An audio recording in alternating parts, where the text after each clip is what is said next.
There's this comforting lie we tell ourselves about sports, that a season is a marathon, not a sprint. Right. We picture this long, steady grind where the best team just rises to the top. But looking at the raw data we have in front of us today, marathon feels like a total understatement. It is a mountain of numbers. I've seen a lot of data sets in my time, but this one it's dense. We're talking about the AFT Dice Season 1 complete match statistics. And let's be super clear for you listening. This isn't just a spreadsheet. It feels more like a saga. Mm-hmm. We've got 34 rounds of regular season play, 34, plus a 4-week final series. That is a volume of competition you just don't see. It's an endurance test, absolutely. If you compare it to, say, the NFL where you play 17 games, or even the AFL at 23, a 34-round season just changes the statistical landscape completely. It does. It shifts the boundaries of what's possible and what's probable. And that's really our mission today. We are going to wade into this ocean of numbers. We want to move beyond just, reading the scores, anyone can do that, and use the stats to uncover the real narrative arc of this massive season. Yeah. We want to find the statistical personality of the champion, figure out the underdog stories, and pinpoint the exact mathematical anomalies that defined the year. And I love that phrase, statistical personality, because when you glance at the title, AFT Dice Season 1, it implies a certain level of chaos, doesn't it? Totally. A roll of the dice. Random chance. Exactly. I think most people would see dice and just assume it's a random number generator. Like, we're just flipping coins for 6 months. But as I was digging through these scores, it's clear that, while probability is the engine, the results aren't just noise. No, they're certainly not. Randomness creates noise in the short term. You can roll a double six once, maybe twice. But over 34 rounds, It's too long. that's a large enough sample size that a signal emerges. You can get lucky for 3 weeks. You can't get lucky for 34. The stats we have here reveal distinct patterns: dominance, resilience, pure offensive firepower. And we're going to get into the weeds. We're going to look at a grand final that, on paper, looks like a total blowout. But it was actually a statistical dead heat for half the game. And I want to talk about one specific round that produced the highest aggregate score of the whole year. A game where I think defense was left in the locker room. Or on the team bus, maybe. Maybe, yeah. Okay, let's unpack this. Let's start with the landscape itself. I mentioned it, but 34 rounds, that is a grind. It's huge. And from a data perspective, the implication is significant. In a shorter season, outliers have a massive impact. Okay, how so? Let's say a mediocre team wins 3 games by a single-point game, games they probably should have lost. In a 20-game season, those 3 lucky wins might launch them from, say, 10th to 4th on the ladder. They get a false ranking. Because the sample size is just too small to correct for that luck. Exactly. But in a 34-round season, those outliers, they tend to smooth out. The law of large numbers kicks in. Right. If you're a mediocre team, you cannot hide for 34 rounds. Yeah. Your depth gets tested, your luck runs out, and you regress to your true mean. So the table at the end of round 34, that tells us the absolute unvarnished truth. So there's nowhere to hide. If you have a weakness, 34 rounds will find it. If you lack depth, you will crumble by round 30. If your defense is suspect, you will be found out. And speaking of defense, or maybe the lack of it, looking at these scores, the whole ecology of this league is just incredibly high octane. Oh, yeah. I was scrolling through, and seeing a team score 100 points isn't a rare thing. In some sports, 100 is a huge milestone. Here, it almost feels like the baseline. It is a very high-scoring environment. We're seeing an offensive efficiency that suggests the rules, or maybe the style of play in AFT Dice, just heavily favors the forward line. Right. When you look at the averages, 100 points is basically par. If you're not hitting triple digits, you're probably losing. I want to zoom in on round 28 for a second, because this just jumped off the page at me. It was North Melbourne versus Richmond at the MCG. Now, usually, late in a long season like this, players are tired. You'd expect a bit of a hard-fought, maybe sloppy defensive grind. You would. That's the logical assumption. But that's not what we got. Definitely not. North Melbourne scored 157 points. They kicked 24 goals, 13 behinds. That is an absurd scoreline. It is. But here's the kicker. Richmond lost, but they still scored 128 points. They kicked 19 goals. Let's put that into context. A combined total of 285 points in a single match. Wow. To put that in perspective, that's roughly a goal being scored every 3 to 4 minutes of game time, nonstop, for 4 quarters. It sounds exhausting just thinking about it. Were there no defenders on the field? It certainly highlights that defense was optional in round 28. But statistically, it also tells us something about the league's volatility. If a team can score 128 points, which is a winning score almost anywhere else, and still lose by 29, It means no lead is safe. it means offensive output is the only currency that matters. It really drives home that point that you can't defend your way to a title in this regular season. You have to outscore the variance. If the other team's going to roll a high number, you have to roll a higher one. Precisely. It's an arms race. Yeah. And in an arms race, finding a moment of peace or equilibrium is incredibly rare. Which brings us to the draw anomaly. In a season where everyone is scoring like crazy, a true tie must be like finding a needle in a haystack. But we found one. We did. Round 1, match 9 at the Gabba. Brisbane Lions versus North Melbourne. This was early on, setting the tone for the season. Brisbane kicked 13 goals, 16 behinds. North Melbourne kicked 13 goals, 16 behinds. Really 4-all. But it's not just the total score that's wild. They had the exact same number of goals and the exact same number of behinds. The probability of that is infinitesimal. In a game with such high variance, where scores are regularly hitting 110, 120, having two teams land on the exact same distinct integers for both goals and behinds is a major statistical anomaly. Yeah, for those who might not follow the scoring that closely, 94 points can be made up in so many different ways. You could kick 14 goals and 10 behinds. Or 10 goals and 34 behinds, theoretically. So for two independent variables, the two teams, to arrive at the same destination via the exact same path is just remarkable. The perfect deadlock. And it happened at the Gabba, which we'll get to later because that ground seems to produce some wild numbers. It sure does. It really emphasizes that dice element, doesn't it? Sometimes the numbers just align perfectly. But let's move from the deadlocks to the disparities. I want to talk about the art of the margin. The space between the winner and the loser. Exactly. Because in this data set, we have two very different kinds of games. We have the percentage boosters, the blowouts, and then we have the heartbreakers. Let's look at the blowouts first. Round 11, Western Bulldogs versus Port Adelaide. This was a demolition, a complete dismantling. The Western Bulldogs put up a score of 22 goals, 16 behinds. That's 148 points. And Port Adelaide? They managed 77. That's a 71-point margin. That's basically doubling your opponent's score. And that does two things, statistically. One, it gives the Bulldogs a huge boost in percentage, which is crucial for ladder position. But two, it's demoralizing. Oh, for sure. When you lose by 10 points, you can say, we were close. When you lose by 71, you have to question your entire system. We saw a similar thing in round 19, GWS Giants versus the Sydney Swans. GWS put up 141 to Sydney's 105, but wait a minute. Sydney scored 105 points. Which, again, is a winning score in isolation. Right. If you score 105, you expect to be celebrating. But they lost by 36 points because GWS simply had more ammunition. It was a shootout where one team brought a tank. It just reinforces that idea of the offensive arms race. City played well offensively, but they just ran into a team that played historically well on the day. Okay, so on the flip side of that coin, you have the one-kick games, the ones decided by the smallest possible margin. And looking at the data, Port Adelaide had a very weird relationship with close margins early on. They did. If you look at their first two rounds, it really set the trajectory for their season. Round 1, match 2, Port Adelaide 92, Adelaide Crows 86, a 6-point win. 1 goal. A nail-biter to start the year. Then immediately, the very next week, round 2, St. Kilda versus Port Adelaide at Marvel Stadium.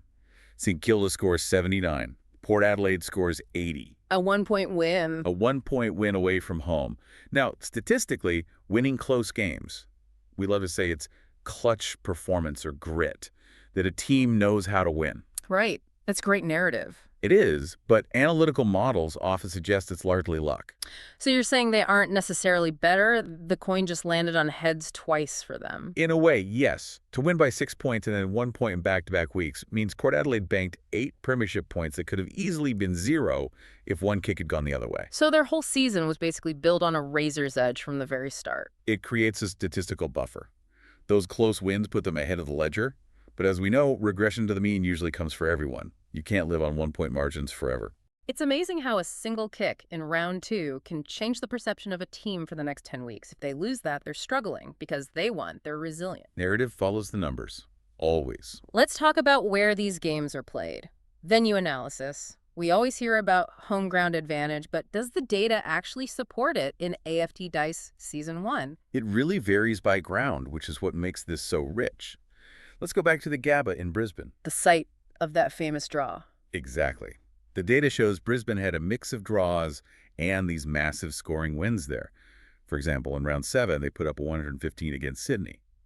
But they also conceded high scores. It seems to be a very high variance ground. So it's not a fortress then? Not in the traditional sense, no. Yeah. A fortress usually implies the visiting team really struggles to score. At the GABA, it's more like an arena where both teams score heavily, and Brisbane just hopes to score last. It's a shootout venue. Contrast that with the SCG in Sydney. Now, I noticed something about the Swans late in the season. They turned their home ground into an absolute slaughterhouse. They absolutely did. If you track Sydney's data from, say, round 29 onwards, the SCG became the most dangerous place for any team to visit. Look at round 31. Sydney kicks 21 goals, 8 behinds, 134 points, and beats Port Adelaide, who scored 98. That's a 36-point win against a good team who put up nearly 100 points themselves. That's insane. Then round 33, Sydney, 116, defeating West Coast. They peaked statistically right at the end of the home and away season, and they did it at home. This absolutely foreshadowed their finals run. It became a place where they could just reliably hit 120, 130 points. It wasn't variance anymore. It was systematic destruction. What about the Melbourne venues? Marvel Stadium versus the MCG. We usually think of Marvel, with the roof as a fast track, perfect conditions. The roof factor, yeah, usually implies dry conditions, faster ball movement, and we did see big scores there. The Bulldogs put up 136 there in round 9, but interestingly, the absolute ceiling, the biggest score of the Bulldogs season, that came at the MCG. That was round 17 against Hawthorn, right? Correct. The Bulldogs scored 150 points at the MCG. 150. In the open air. So while we assume the closed roof of Marvel helps the stats, the wide open spaces of the MCG hosted some of the most explosive offensive games. That 150-point game is an outlier that suggests, on the right day, the wider ground actually helps these high-scoring teams spread the defense and find gaps. So the geography of the season matters. But let's get into the stories of the teams. We have to talk about the Cinderella run. We have to talk about Carlton. Carlton is the statistical oddity of Season 1. If you look at their regular season performance, it looks like an EKG readout. Just violent spikes and deep drops. Just all over the place. They had huge wins, like round 8 versus Collingwood, scoring 136. We know they can score. But then they had these massive defensive lapses, like round 24 versus Geelong, where they let Geelong score 133. They were wildly inconsistent, and consistency is usually the hallmark of a champion. Yeah. So they entered the finals as an underdog, playing the elimination final. They had to take the hardest possible road. And this is where their numbers get really interesting. They just shifted gears. It's like they became a different team overnight. Okay, let's look at that. Elimination Final 1. Carlton versus the Western Bulldogs at the MCG. Now, remember, the Bulldogs are the team capable of scoring 140, 150 points. They're the team that dropped 150 at this exact ground. Exactly, the offensive powerhouse. You'd expect Carlton to try and match them in a shootout. But they didn't. Carlton won this game 90-83. That's a defensive grind by this league standards, a 90-point winning score. It is. Carlton held the Bulldogs to just 12 goals. For a team that had been letting teams score 130 just weeks before, to clamp down on a high-powered offense in a knockout final, it shows a remarkable statistical adjustment. They found a defense when it mattered. But then it gets even more impressive. Semi-final 1, they have to go to the GABA to play Brisbane. We just established the GABA is a high-scoring, high-variance ground. A shootout venue. And look at the scoreline. Carlton 79, Brisbane 68. 68 points at home. In a league where 100 is par, keeping Brisbane to 68 points at the GABA is a statistical masterpiece of defensive pressure. It is a massive outlier. To win a semifinal with only 79 points on the board means you have completely strangled the opposition. So they win ugly in the elimination final. They win uglier in the semifinal. But then, preliminary final 2, they face Hawthorn at the MCG, and suddenly the defense takes a backseat and the offense just wakes up. And this is what made them so dangerous heading into the grand final. They proved they could win a shootout, too. Carlton scored 19 goals, 8 behinds, 122 points, to Hawthorn's 91. So let's just recap that finals run. They beat the Bulldogs in a grind, 90-83. They strangled Brisbane in a defensive lockdown, 79-68. Right. And then they blew Hawthorn off the park in a shootout, 120-91. Statistical versatility. Most teams have one mode: we score fast or we defend hard.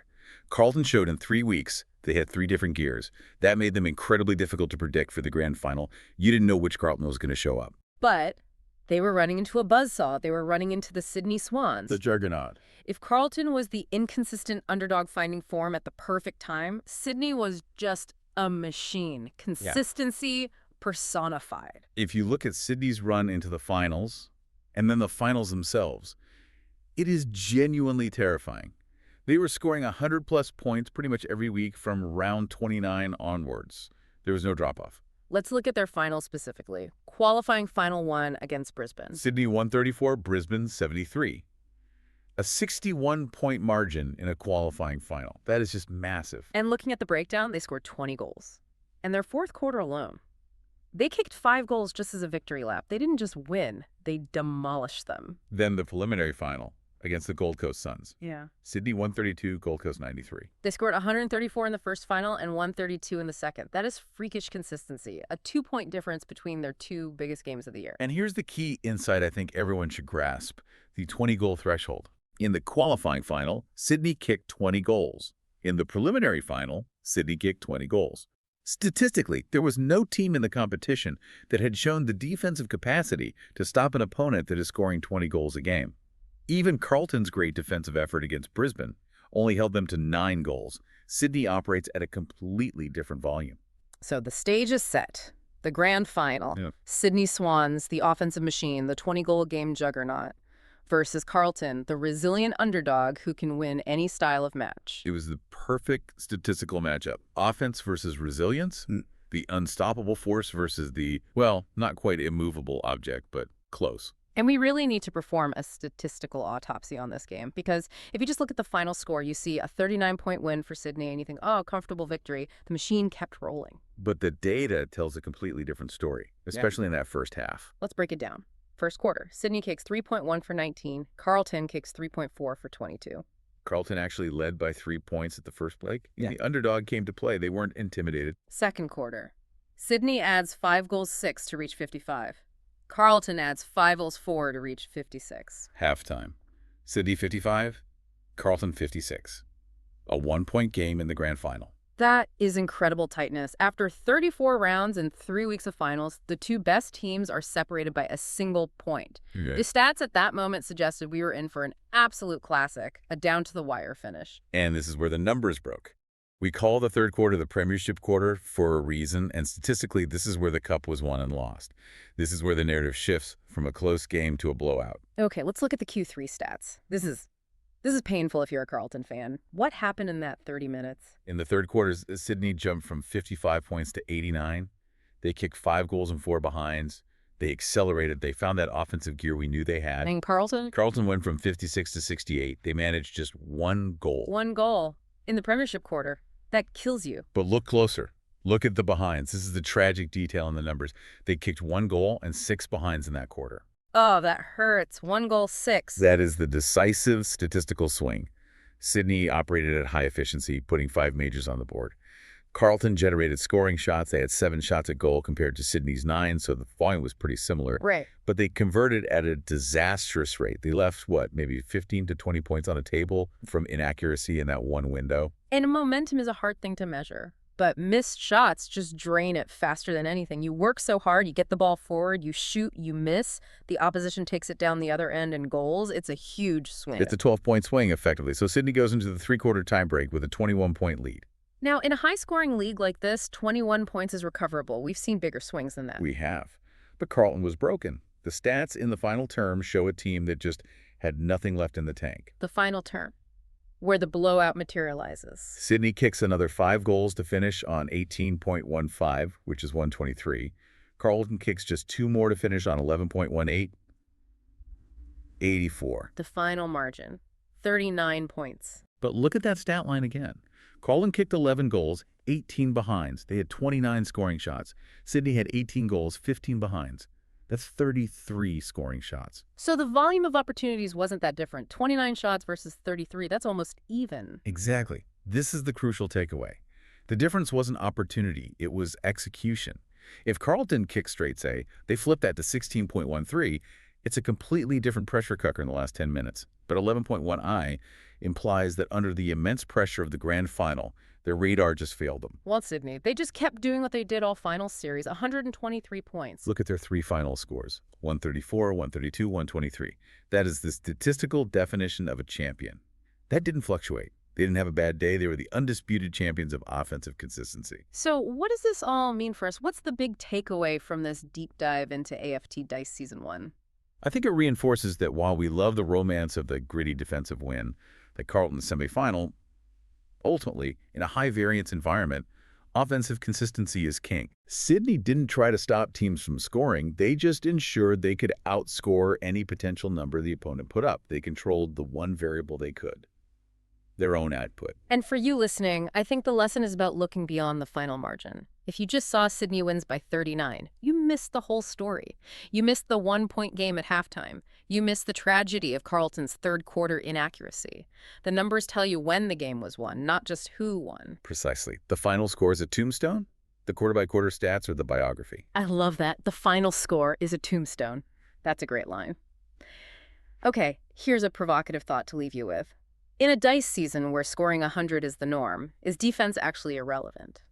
Or did Carlton, by strangling Brisbane in that semifinal, prove that defense still has a place even if they eventually lost to the superior offense? It's the eternal question of sport, isn't it? Shield or sword? In Season 1, the sword won. The sword definitely won. Thanks for joining us on this deep dive into the massive numbers of AFT Dice Season 1. It's been a fascinating look at how data can tell a story. We'll see you next time.